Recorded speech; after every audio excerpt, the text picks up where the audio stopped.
আল্লাহর ভয়ে কেঁদেছিলাম কবে? মনে নাই? মনে নাই কারণ কাদাই তো হয় না, কান্না আসে না, তো চোখ বেয়ে পানি নামে না। কিন্তু আল্লাহর কাছে দুই ফোঁটা পানি সবচেয়ে বেশি প্রিয়।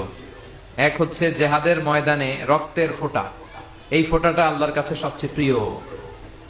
আরেকটা হচ্ছে অনুতপ্ত বান্দার চোখের পানির ফোঁটা। দোয়া কবুল হওয়ার সবচেয়ে গুরুত্বপূর্ণ মাধ্যম হচ্ছে কান্না করা।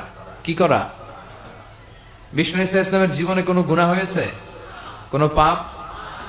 তারপরেও তিনি কান্না করতেন, দোয়া করতেন, আর বলতেন আল্লাহুম্মা ইন্নী আবদুক ওয়াবনু আবদিক ওয়াবনু আমাতিক নাসিয়াতি বিয়াদিক। হে আল্লাহ, আমি আপনার গোলাম, গোলামের ঘরের গোলাম, বান্দির ঘরের গোলাম। আল্লাহ, আমার 14 গোষ্ঠী আপনার গোলাম। নাসিয়াতি বিয়াদিক, আমার মাথার চুলের ঝুঁটি আপনার কুদরতি হাতের মুঠোয়। আপনি যেই দিকে টান দেন আমি ওই দিকে যেতে বাধ্য। আল্লাহ নিজেরে কত ছোট করতেন আর কাঁদতেন। এজন্য চোখের পানির দরকার আছে না নাই? বিষ্ণু ইসা ইসলাম মাঝে মাঝে এমন বয়ান দিতেন, সাহাবারা মনে করতেন কান্নাহা মাউইদাতু মুআদ্দি', মনে হয় এটাই বিদায়ী ভাষণ, এরপরে মনে হয় বিষ্ণুবি ভাষণ দিবেন না। সাহাবারা বলতো আমাদের হৃদয় কেঁপে উঠতো বয়ান শুনে। জারাফাত মিনহাল উয়ুন, চোখ বেয়ে আমাদের দাঁড় দাঁড় করে পানি নামতো, আমাদের হৃদয়টা নরম হয়ে যেত, আমরা কাঁদতাম, বিশ্বনবীও কাঁদতেন। তো এখন আমাদের চোখ দিয়ে পানি নামে না। অনেক আলোচক আছে, তার পুরো আলোচনার জীবনে সে নিজেও কাঁদে না, তার কথা শুনে শ্রোতারাও কাঁদে না।